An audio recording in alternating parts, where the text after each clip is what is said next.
Hello everyone, I am your English mentor और आज मैं आपके लिए लेकर आई हूँ एक बहुत इंटरेस्टिंग स्टोरी जिसका नाम है काइंड अप्पू। आपको पता है काइंड का मतलब क्या होता है?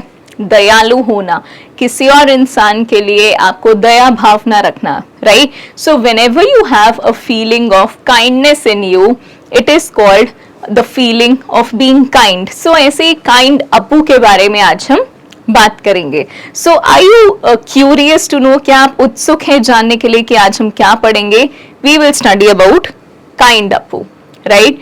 सो there lived a tailor in a small town. एक छोटे से टाउन में एक दर्जी रहता था। दर्जी को हम इंग्लिश में क्या बोलते हैं? टेलर। और जैसे हमने पहले वाले सेशन में भी पढ़ा था कि टेलर कौन होते हैं? जो हमारे क्लोथ्स को स्टिच करते हैं, राइट? और वो क्या यूज करते हैं? एक स्विंग मशीन और नीडल। तो हम वैसे ही एक और टेलर की बात कर रहे हैं जो एक छोटे से टाउन में रहते थे। So he was not a kind man. वो दयालु इंसान नहीं थे। So in that town a man had an elephant called Appu. और उसी टाउन में एक और भी इंसान रहता था जिनके पास एक एलिफेंट था जिसका नाम क्या था? अप्पू। एक छोटा सा टाउन है, वहां पे एक टेलर रहता है जो कि दयालु नहीं है। उसी टाउन में एक और इंसान रहता है जिसके पास एक एलिफेंट है और उस एलिफेंट का नाम क्या है? Appu. So people of the town would offer bananas to Appu who love to eat them, right? So जितने भी लोग थे उस छोटे से टाउन में, उन सबको बहुत पसंद था उस एलिफेंट को क्या ऑफर करना? बनानास। और जितने भी बनानास वो एलिफेंट को ऑफर करती थी वो बहुत खुश होके वो सब बनानास खाता था। So children use to ride Appu and play with him. So जितने भी बच्चे होते थे वो अप्पू की सवारी भी करते थे और उसके साथ खेलते भी थे। As you can see in the image, ये कौन है? अप्पू है। और सब बच्चे उनको बनानास ऑफर करते हैं और उनके साथ उनकी बैक पे राइड करते हैं और खेलते भी हैं। So Appu was a gentle animal. Appu एक बहुत ही gentle, soft, friendly animal था, right? So the tailor did not like Appu. तो जो टेलर था, जैसे आप इमेज में देख सकते हो कि वो दर्जी को अप्पू पसंद ही नहीं था। So he never gave any bananas to him। तो पूरा विलेज अप्पू को बनानास ऑफर करता था, बट इस टेलर ने कभी भी कोई भी बनाना ऑफर नहीं करा। किसको? एलिफेंट को। और एलिफेंट का नाम क्या था? अप्पू था। सो ही one day when Appu was passing by the tailor's shop, the tailor took a big needle and pricked his tongue। तो एक बार की बात है, अप्पू इन टेलर की शॉप के बाहर से जा रहा था और उन टेलर को ये अप्पू नहीं पसंद, तो उन्होंने एक बहुत बड़ी सी सुई ली और प्रिक करना मतलब उसको इंसर्ट करना। तो उन्होंने वो जोर से पियर्स करी, प्रिक करी, किसमें? एलिफेंट के ट्रंक में, अप्पू के ट्रंक में। सो अप्पू क्राइड इन पेन। वो जोर से चिल्लाया। किस वजह से? क्योंकि उनको बहुत पेन हो रहा था। But he did nothing. But उसने कुछ भी नहीं करा। यहाँ पे ही कौन है? हमारे Appu, right? So he walked away. The tailor was proud of his cruel act. तो टेलर को काफी खुशी हुई कि कैसे मुझे वो पसंद नहीं है और कितनी आसानी से मैंने उसे हर्ट करा और उसने वापस में मुझे कुछ कहा भी नहीं और करा भी नहीं। तो वो इस बात को लेके काफी ज्यादा खुश थे। अब आपको क्या लगता है जो टेलर ने करा, क्या वो सही था? क्या उन्होंने वो जो बड़ी सी नीडल उनके ट्रंक में पियर्स करी, क्या उन्होंने सही करा? और दूसरा, जब अप्पू उनके पास प्यार से जा रहा है तो उनको वेलकम करना चाहिए था उस एनिमल को या नहीं? तो लेट्स सी आगे चैप्टर में क्या होता है। अब हमने देखा after some days while the tailor was going home from his shop, his bag dropped on the road। तो अब कुछ दिनों बाद क्या हुआ कि जो टेलर है वो अपने घर जा रहा था और वो जाते जाते अपना बैग गिरा देते हैं, ठीक है? और उनको पता भी नहीं लगता उन्होंने वो बैग गिरा दिया। The tailor did not notice it. तो टेलर को ये बात मालूम ही नहीं हुई कि वो घर जाते जाते अपना बैग ऑलरेडी रास्ते में गिरा चुके हैं। So the bag was full of dresses. और जो वो बैग था उसमें क्या थे? ड्रेसेस थे। और उनके पास ड्रेसेस क्यों थे? क्योंकि वो कौन है? एक टेलर है, right? So Appu was standing near by a tree. तो जो अप्पू थे वो एक पेड़ के पास ही खड़े हुए थे। So he noticed the bag, तो वो जो एलिफेंट थे उन्होंने वो बैग देखा और एकदम से वो पहचान गए। So with his trunk he picked up the bag and went to the tailor's house, तो उन्होंने फटाफट ही वो बैग पकड़ा। कैसे? अपने ट्रंक से, जैसा आप इमेज में देख सकते हैं कि उन्होंने अपने ट्रंक से इस बैग को पकड़ा और किसके घर पे चले गए? उस टेलर के घर पे चले गए। So the tailor was happy to get his bag back, तो टेलर बहुत खुश हुए। क्यों? क्योंकि उनको अपना खोया हुआ बैग वापस मिल गया था। और आपको पता है किसने वो वापस किया था? It was none other than Appu, और अपू को ही उन्होंने थोड़ी देर पहले हर्ट किया था ना। Yes, so he felt very sorry for the way he had treated Appu, तो उन्हें बहुत बुरा लगा कि मुझे अपू के साथ ऐसा बिल्कुल भी नहीं करना चाहिए था और मुझे उसे हार्म नहीं पहुंचाना चाहिए था। The tailor thanked Appu and offered him a bunch of bananas to eat, तो उसके जस्ट बाद जो टेलर थे उन्होंने एक बंच ऑफ बनानास उनको ऑफर करा खाने के लिए और उनको थैंक यू भी कहा। Right, so he had learn to be kind to animals, और इस पूरे एक्ट से उन्होंने क्या सीखा? That we should be kind to animals. अब आप मुझे बताइए कि हमें क्या सिर्फ काइंड एनिमल के टुवर्ड्स होना चाहिए, not other human beings? In fact the matter of fact is, या सच्चाई की बात तो ये है कि हमारे सामने चाहे कोई भी हो, चाहे वो एनिमल हो, चाहे वो बर्ड हो, चाहे वो कोई इंसान हो, we should always be kind to one and all. Right, इसके अलावा हमने एक और लेसन ये भी सीखा कि जरूरी नहीं है कोई इंसान आपके टुवर्ड्स काइंड हो। राइट, जैसे कि यहाँ पर टेलर ने पहले क्या करा? बुरा बिहेव किया किसके साथ? अपू के साथ। बट क्या अपू ने वापस से उनको हर्ट किया? नहीं। तो अगर कभी भी लाइफ में आपको कोई भी हर्ट करता है या हार्म करता है, नेवर रिपीट द एक्ट, क्योंकि अगर आप भी उनके साथ वैसे ही बुरा बर्ताव करोगे तो क्या आप में और उनमें कुछ फर्क रहेगा? नहीं। तो जब आप में और उनमें फर्क ही नहीं रहेगा तो आप अच्छे और वो बुरे कैसे हुए? सो इवन इफ आपके साथ कभी कोई बुरा करते हैं, always ensure that you are always good to them. Right, क्योंकि हो सकता है वो उस चीज को अपनी गलती समझ के लाइफ में इंप्रूव करें और सुधर जाएं। अंडरस्टूड? सो आई होप आपको ये चैप्टर समझ में आया होगा। अब वुड यू लाइक अगर मैं एक और बार इसे हम साथ में क्विकली रिवाइज करें तो हमने सबसे पहले देखा कि एक छोटा सा टाउन होता है और वहां पर कौन होता है? एक टेलर होता है। उसी टाउन में एक और इंसान होता है और उनके पास क्या होता है? एक एलिफेंट होता है जिसका नाम क्या होता है? अपू होता है। वो अपू पूरे विलेज के साथ काफी ज्यादा फ्रेंडली होता है। सब उसको बनानास ऑफर करते हैं, उसकी बैक पे राइड करते हैं और उसके साथ खेलते भी हैं। लेकिन इस टेलर को वो अपू बिल्कुल भी पसंद में नहीं आता।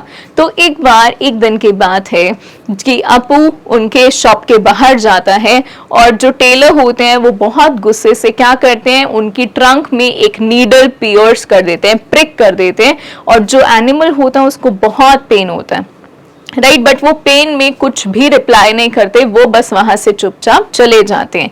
और ये सब एक्ट करने के बाद वो टेलर को बिल्कुल भी बुरा नहीं लगता और वो खुश हो रहे होते हैं कि मैंने ये करा और कैसे उसने मुझे कुछ भी नहीं कहा।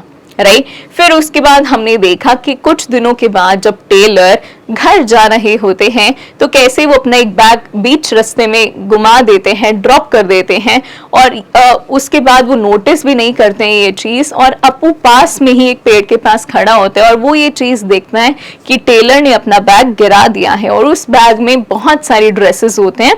तो वो उसको फॉलो करते करते उनके घर पहुंच जाते हैं और वो उनका बैग रिटर्न कर देता है।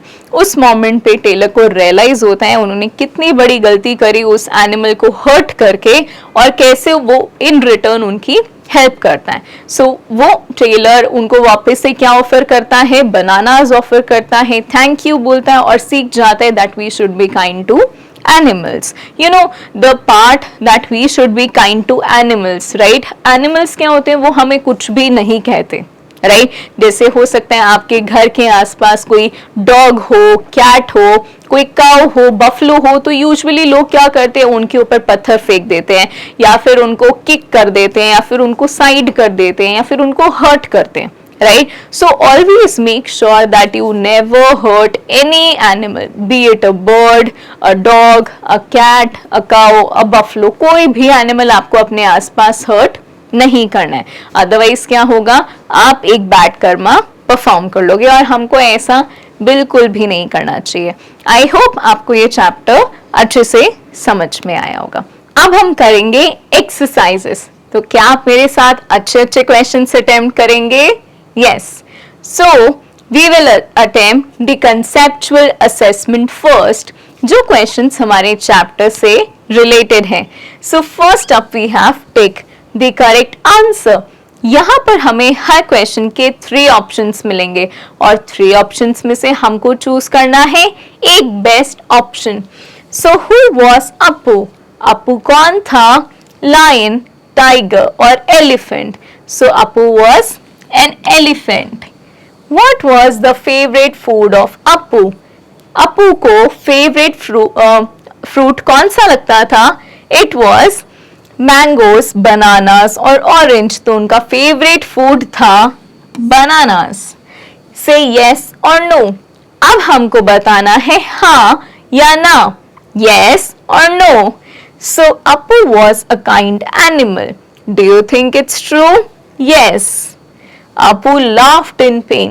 Did he laugh in pain or did he cry in pain? So he cried in pain. तो ये आंसर क्या हो जाता है हमारा? No. Then we have the tailor was happy to see his bag back. तो उनको जब अपना बैग मिला तो क्या वो खुश हुए? Yes. So the answer is yes. Now you are going to attempt these descriptive questions by yourself. We will do some grammar questions now. So read and learn. A and an are articles. Do you know that A और an क्या होते हैं? English alphabet में articles होते हैं.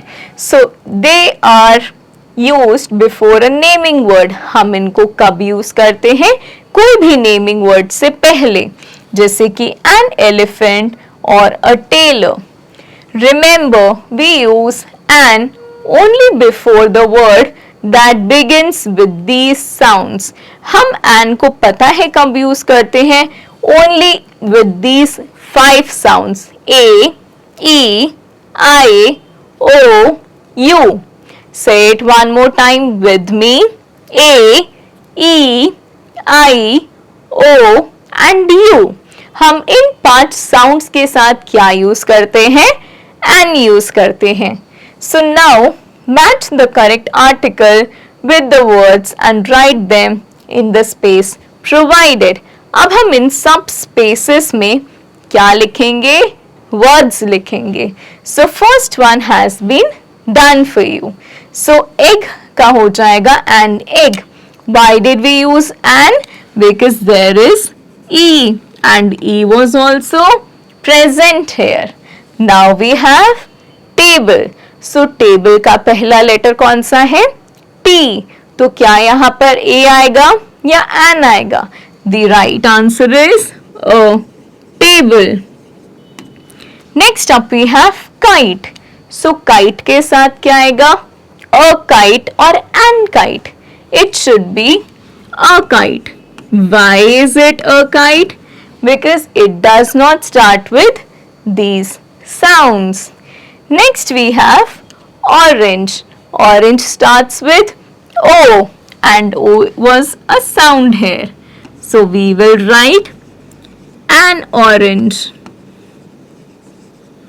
Next up we have box. So what comes with box? It should be a box. And next we have an owl because it starts with O. Now we are going to do some more exercises. So fill in the blanks using A or an. अब हमको यहाँ पर fill करना है A or an and we will use these pictures. So I have an apple. Why did we use an? Because the letter is A. And now sit on dash chair. It should be a chair. eat dash, eat an orange. Put it in a box. Use this. So use an umbrella. Why? Because U letter has already been given here. So what are we going to say? That use an umbrella when it rains. जब बारिश होती है तो हम क्या use करते हैं? एक अम्ब्रेला. और अम्ब्रेला का मतलब क्या होता है? एक छाता. Right? So now we are going to match and write a few lines. These are the questions. Now we will do some word par. In this word par, match the words opposite in meaning. हमें एक word का opposite meaning के साथ उसे match करना है. जैसे small और बिग, क्या है ये? ऑपोजिट्स हैं. स्मॉल मतलब छोटा और बिग मतलब बड़ा. Next we have love. So love का मतलब होता है प्यार और इसका ऑपोजिट वर्ड क्या होगा? Hate. So did we match the meanings? Yes. Now we have never. Never मतलब कभी भी नहीं और नेवर का ऑपोजिट क्या होता है? हमेशा. सो हमेशा को हम इंग्लिश में क्या बोलते हैं? Always. Did we match the opposite words again? Yes. Now we have full. Full का मतलब होता है भरा हुआ. तो भरा हुआ का खाली क्या होगा? ऑपोजिट क्या होगा? खाली होना. और खाली होने को इंग्लिश में हम क्या बोलते हैं? Empty. So the right answer is empty. Next up we have sad. So sad का मतलब क्या होता है? उदास होना. तो उदास होने की ऑपोजिट क्या होती है? हैप्पी. हैप्पी मतलब खुश होना. So were we able to match all the points? Yes. Now what exactly did we do here? हमने opposite words को match किया. Now we have to match the animals with their sounds. हमें हर एक animal की को उसकी sound के साथ match करना है. Are you going to attempt it with me? Yes. So the first one is elephant. Can you tell me what sound does elephant create? It does trumpet. What does it do? Trumpet. Next up we have lion. Do you know that a lion roars? What does it do? It roars. And the monkeys chatter. They talk a lot, so they chatter. And the donkeys bray. The cow moves. And the snake hiss. So were we able to match the sounds correctly? Yes. और मुझे लगता है कि आपने इस question में कुछ नया जरूर सीखा होगा. Next up we have the competency based assessment and you are going to attempt the writing skills and speaking skills by yourself. And after that you will also solve a riddle. Riddle मतलब एक पहेली. तो क्या आप ये पहेली solve करेंगे? Yes. उसके बाद आता है एक वैल्यू कॉर्नर. वैल्यू कॉर्नर्स में हमको बताना है कि हमें क्या करना चाहिए और क्या नहीं करना चाहिए. So you are going to attempt it with your friends and family and fill in these boxes. And next up we have this creative activity for you. You have to connect the dots and write the name of the animal. And now you will color the pictures and write down the words. Will you be able to do it? Yes. So for now, that's it. And I really hope to see you super soon with a very interesting topic. Till then, take care and bye-bye.